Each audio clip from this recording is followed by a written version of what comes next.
Record 11. No, I can't. Let it be without headings. Evening. It is somewhat foggy. The sky is covered with a milky golden tissue, and one cannot see what is there, beyond, on the heights. The ancients knew that the greatest, bored skeptic, their god, lived there. We know that crystalline, blue, naked, indecent, nothing is there.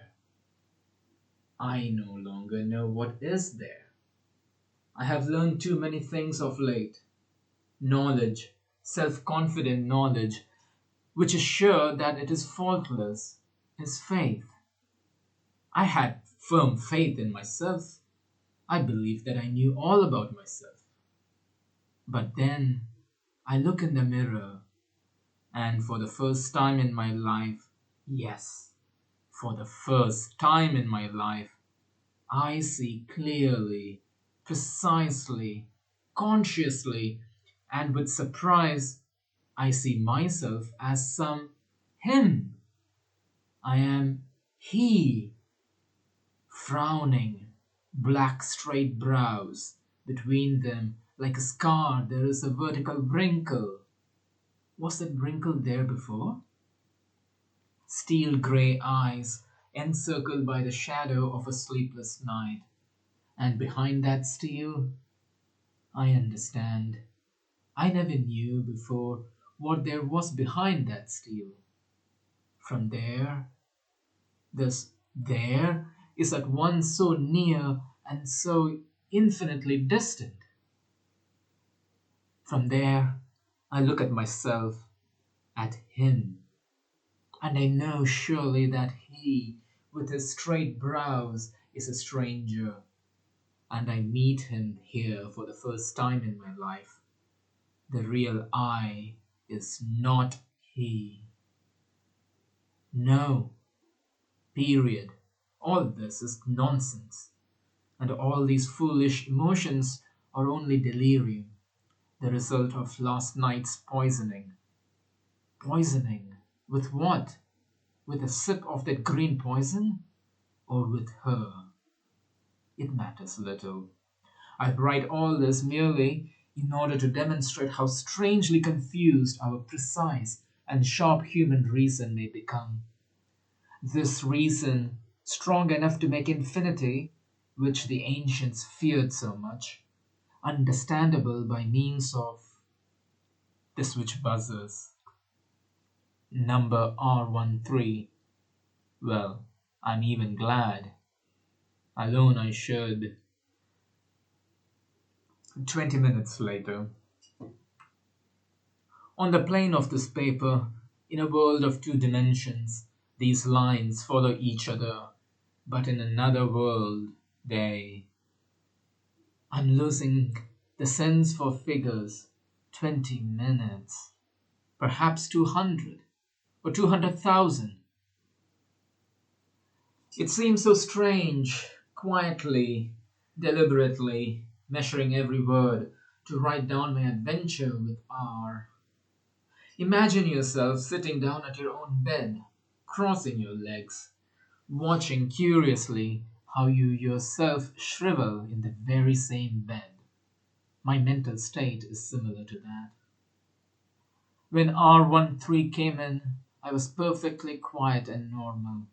With sincere admiration, I began to tell him how wonderfully he succeeded in versifying the death sentence of that insane man, and that his poem, more than anything else, had smothered and annihilated the transgressor of the law.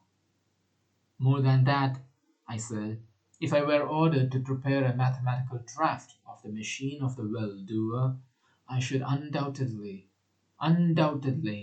put on that draft some of your verses. Suddenly I saw R's eyes becoming more and more opaque, his lips acquiring a grey tint. What's the matter? What? Well, merely that I am dead sick of it. Everybody keeps on. The death sentence, the death sentence. I want to hear no more of it. You understand? I do not want. He became serious, rubbing his neck, that little valise filled with luggage which I cannot understand. A silence.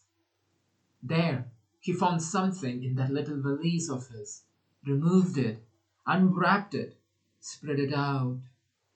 His eyes became covered with the varnish of laughter.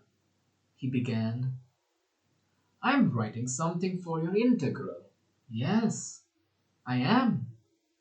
He was himself again, bubbling, sprinkling lips, words splashing like a fountain. You see, it is the ancient legend of paradise.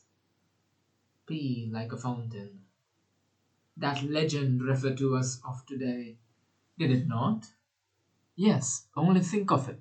Think of it a moment.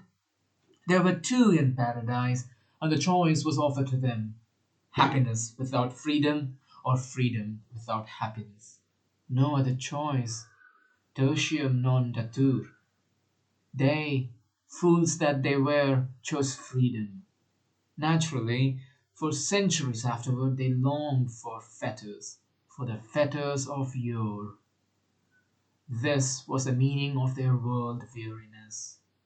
Weltschmerz. For centuries, and only we found a way to regain happiness. No, listen to me. The ancient God and we, side by side at the same table.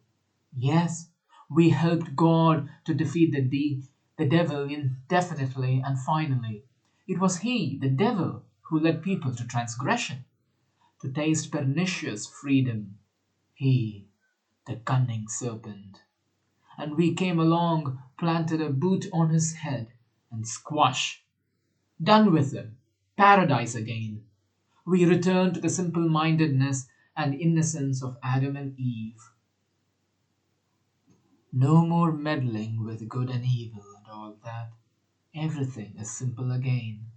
Heavenly, childishly simple. The well-doer, the machine, the cube, the giant glass ball, the guardians. All these are good. All this is magnificent, beautiful, noble, lofty, crystalline, pure. For all this preserves our non-freedom, that is, our happiness. In our place, those ancients would indulge in discussions, deliberations, etc. They would break their heads trying to make out what was moral or unmoral. But we, well, in short, these are the highlights of my little paradise poem. What do you think of it? And above all, the style is most solemn, pious. Understand me? Nice little idea, is it not? Do you understand? Of course I understood. I remember my thoughts at that moment. His appearance is nonsensical and lacking in symmetry. Yet, what an orderly working mind he has. This made him dear to me. That is, to the real me. I still insist that I of before is the real one. My I of late is certainly only an illness. Apparently, R read my thought in my face. He put his hand on my shoulders and laughed. Oh, you, Adam. By the way, about Eve, he searched for something in his pockets, took out a little book, turned over a few leaves, and said, For the day after tomorrow, oh, no, 2 days from now, 090 has a pink check on you. How about it? As before, you want her to? Of course, of course. All right then, I'll tell her. You see, she herself is very bashful. What a funny story. You see, for me, she has only a pink check affection.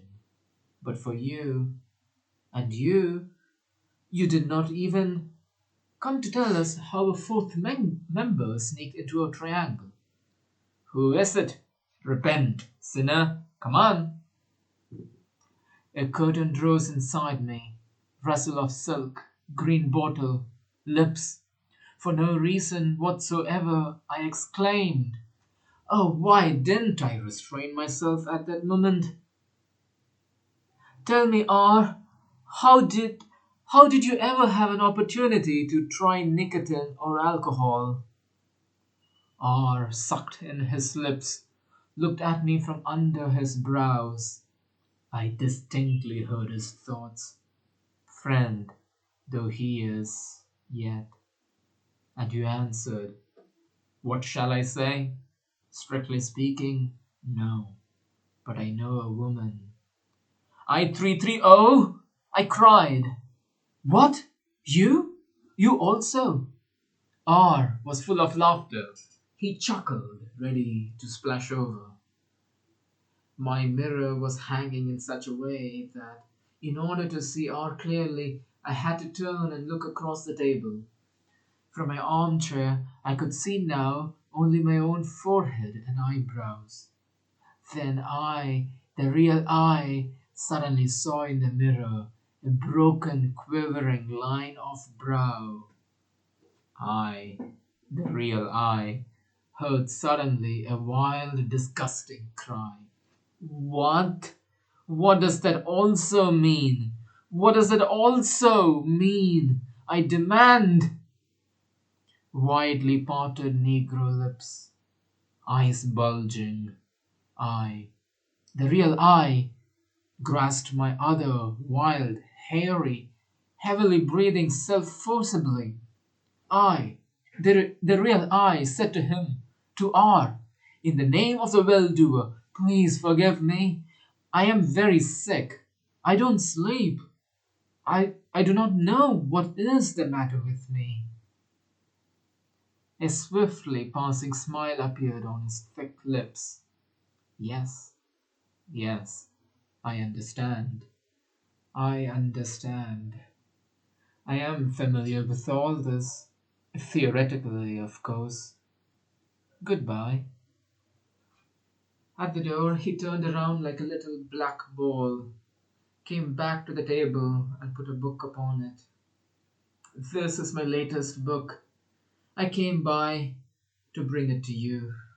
Almost forgot. Goodbye." Be like a splash. The little ball rolled out. I am alone. To be more exact, I am teeth are to teeth with with that other self. I sit in the armchair and, having crossed my legs, I watch curiously from some indefinite ether how I myself am shriveling in my bed. Why, oh, why is it that for 3 years R, O, and I were so friendly together, and now suddenly one word only about that other female, about I-330, and is it possible that insanity called love and jealousy does exist, and not only in the idiotic books of the ancients? What seems more strange is that I, equations, formulae, figures, and suddenly this, I can't understand it. I can't. Tomorrow I shall go to R and tell him. No, it isn't true. I shall not go. Neither tomorrow, nor day after tomorrow, nor ever. I can't. I do not want to see him. This is the end. Our triangle is broken up. I am alone. It is evening. There is a light fog. The sky is covered by a thin, milky, golden tissue. If I only knew what is there, higher, If I only knew who I am, which I am I?